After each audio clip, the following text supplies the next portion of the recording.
क्या आपने कभी क्रिसमस की रात में जब सारी दुनिया सो रही होती है, छत पर हल्की सी खटखटाहट सुनी है? वो आवाज जो उम्मीद जगाती है और आप सोचते हैं कि सांता क्लॉज आपके लिए गिफ्ट्स लेकर आया है।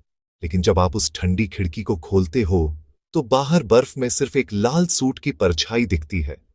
और वो परछाई हिल रही है, लेकिन सांता की तरह नहीं। वो उल्टी तरफ, अजीब तरह से चल रहा है, जैसे कोई टूटी हुई कठपुतली हो। और फिर आप उसकी आंखें देखते हैं, लाल अंगारों की तरह चमकती हुई, जैसे वो सिर्फ आपको देख नहीं रहा हो, नहीं, जैसे वो आपको चुन रहा हो अपनी लिस्ट के लिए। आज सुनिए भूतिया सांता क्लॉज की ये खौफनाक कहानी, जो क्रिसमस की हर रात को आपके दिल में एक अनजाना डर भर देगी। ये कहानी है आरुषि की। आरुषि 24 साल की एक इंडिपेंडेंट लड़की की, जो गुरुग्राम के एक अपार्टमेंट में अकेली रहती थी। उसे क्रिसमस से बेहद प्यार था। वो हर साल अपना छोटा सा घर सजाती, ट्री पर लाइट्स लगाती और 24 दिसंबर की रात को चिमनी के पास सांता के लिए कुकीज और एक छोटा सा गिफ्ट रखती। ये उसकी बचपन की आदत थी, जो उसने कभी नहीं छोड़ी। इस बार का क्रिसमस और भी खास था। बाहर बर्फ गिर रही थी। दिल्ली एनसीआर में ऐसा नजारा सालों में एक बार देखने को मिलता था। शहर की सारी आवाजें बर्फ की चादर में दब गई थीं। एक अजीब सी खामोशी थी। आरुषि ने खिड़की से बाहर देखते हुए सोचा, वाह, यह है परफेक्ट क्रिसमस। वो अपने गर्म कंबल में लिपटी, बेड पर लेटी, फोन पर क्रिसमस कैरोल सुन रही थी। बाहर की ठंड और अंदर की गर्माहट उसे महफूज महसूस करा रही थी। रात के ठीक 5 बजे छत पर एक हल्की खटखटाहट हुई। वो मुस्कुराई, मन में सोचा, लगता है सांता आ गया। लेकिन वो आवाज रुकी नहीं। अब वो धीमी, लगातार और खुरचने जैसी हो गई थी, जैसे कोई भारी चीज चिमनी के तंग रास्ते से नीचे उतर रही हो। आरुषि का दिल थोड़ा घबराया। वो उठी और दबे पांव लिविंग रूम में गई। चिमनी के पास कोई नहीं था, सब कुछ शांत था। लेकिन फिर उसकी नजर फर्श पर गई। बर्फ के छोटे छोटे गीले निशान जो चिमनी से शुरू हो रहे थे, और उन निशानों के पास लाल कपद्धे का एक फटा हुआ टुकड़ा पद्दा था। आरुषि ने सोचा, शायद विंडो से आया होगा, लेकिन उसने जाकर देखा, खिड़की अंदर से मजबूती से बंद थी। तभी कमरे में अचानक ठंड बढ़ गई। इतनी ठंड कि एसी बंद होने के बावजूद उसकी सांसें हवा में धुएं की तरह दिखने लगीं। घर की गर्माहट जैसे किसी ने खींच ली हो। और फिर चिमनी के अंदर से एक आवाज आई, गहरी, खोखली और गूंजती हुई। हो, आरुषि, मैं आ गया। आरुषि डर से कांप गई। कौन है वहां? उसकी आवाज मुश्किल से निकली। जवाब में कमरे की लाइट्स एक पल के लिए झपकीं। क्रिसमस ट्री की रंग बिरंगी लाइट्स बुझ गईं और सिर्फ खूनी लाल रंग में जलने लगीं। चिमनी के अंधेरे से धीरे धीरे एक हाथ बाहर निकला, लाल दस्ताने वाला हाथ, लेकिन दस्ताने जगह जगह से फटे हुए थे और अंदर से लंबे काले जानवरों जैसे नाखून दिख रहे थे। फिर वो पूरा शरीर बाहर निकला, सांता क्लॉज। लेकिन वो कहानियों वाला प्यारा सांता नहीं था। उसका सूट पुराना, मैला और उस पर सूखे खून जैसे धब्बे थे। उसकी सफेद दाढ़ी गंदी और उलझी हुई थी, और उसकी आंखें, वो पूरी तरह लाल थीं, जो अंधेरे में अंगारों की तरह चमक रही थीं। वो आरुषि को देखकर मुस्कुराया, लेकिन उसके मुंह में दांत नहीं थे, सिर्फ एक काला गहरा गड्ढा था। तूने मुझे बुलाया, हर साल मेरा इंतजार किया, अब मैं तुझे तेरा गिफ्ट दूंगा।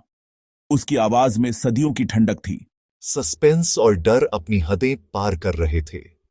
आरुषि कांपते हुए पीछे हटी, उसकी पीठ दीवार से जा लगी। वो भूतिया सांता धीरे धीरे उसकी तरफ आगे बढ़ा। उसके हर कदम से फर्श पर बर्फ और कालिख के नए निशान बन रहे थे। वो फुसफुसाया, तूने अपनी चिट्ठी में लिखा था, सांता, मुझे कभी अकेला मत छोड़ना। मैंने तेरी दुआ सुन ली, अब तू कभी अकेली नहीं रहेगी। आरुषि की चीख उसके गले में ही फंस गई। वो घूमी और अपने बेडरूम की तरफ भागी, लेकिन दरवाजा जाम हो गया था, जैसे किसी ने बाहर से पकड़ दियाच रखा हो। सांता अब बिल्कुल उसके करीब आ रहा था। उसने अपनी पीठ से एक बोरा उतारा, लेकिन उसमें से गिफ्ट्स की जगह सिर्फ बर्फीली ठंडी हवा और फुसफुसाहट की आवाजें निकल रही थीं। घबराहट में आरुषि ने अपना फोन उठाया ताकि किसी को कॉल कर सके, लेकिन स्क्रीन अपने आप ऑन हुई और उस पर सिर्फ एक मैसेज लिखा था, हो। मैं तुम्हें देख रहा हूं। अपनी आखिरी उम्मीद के साथ आरुषि ने लिविंग रूम की खिड़की झटके से खोली। बर्फीली हवा का एक झोंका अंदर आया। वो नीचे कूदने ही वाली थी कि उस सांता ने उसका हाथ पकड़ लिया। उसका स्पर्श इतना ठंडा था जैसे जलता हुआ लोहा नहीं, बल्कि जलती हुई बर्फ हो, जिससे आरुषि की त्वचा सुन्न पड़ ढहने लगी। वो उसके कान में फुसफुसाया, तू मेरी लिस्ट में थी। नॉटी नहीं, नाइस नहीं, सिर्फ माइन, हमेशा से मेरी। आरुषि की आंखों के सामने सब कुछ सफेद हो गया। उसे महसूस हो रहा था कि उसकी सांसें और उसका खून सब जम रहा है। सांता हंस रहा था, एक गहरी खोखली हंसी जो किसी इंसान की नहीं लग रही थी, जैसे वो हजारों साल पुरानी किसी कब्र से आ रही हो। अगली सुबह हुई। जब आरुषि ने किसी के फोन नहीं उठाए तो परेशान होकर पटीडी होसियों ने दरवाजा खटखटाया। कोई जवाब न मिलने पर उन्होंने दरवाजा तोड़ डीच दिया। अंदर कमरा खुला था। आरुषि अपने बेड पर शांत पड़ी थी। उसकी आंखें खुली थीं और छत को घूर रही थीं।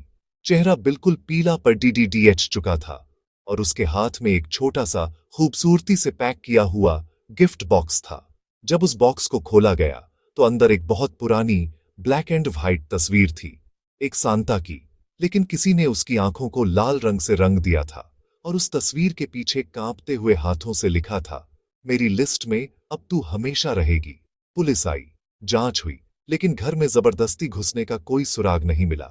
मौत की वजह अत्यधिक ठंड बताई गई, जो बंद कमरे में नामुमकिन थी, लेकिन बाहर ताजा बर्फ में बद्धे बद्धे बूट के निशान साफ दिख रहे थे, जो छत की चिमनी से शुरू होकर घर के दरवाजे तक जाते थे और फिर गली में गायब हो जाते थे। और उन निशानों के साथ पुलिस को छत के किनारे पर लाल सूट की वही फटी हुई धज्जी मिली जो बर्फ में जम गई थी। अब उस इलाके के लोग कहते हैं, क्रिसमस की रात अगर छत पर कोई खटखटाहट सुनो या कोई तुम्हारा नाम पुकारे तो भूल कर भी दरवाजा या खिड़की मत खोलना, क्योंकि वो सांता नहीं, वो भूतिया सांता है। वो गिफ्ट्स लाता नहीं, वो तुम्हारी सबसे कीमती चीज ले जाता है, तुम्हारी जिंदगी। और एक बार वो तुम्हें अपनी लिस्ट के लिए चुन ले तो तुम उस लिस्ट से कभी बाहर नहीं आ सकते। तुम हमेशा के लिए उसके हो जाओगे। अगर इस कहानी ने आपके रोंगटे खड्डे कर दिए तो इस वीडियो को लाइक करें, हमारे चैनल को सब्सक्राइब करें और कमेंट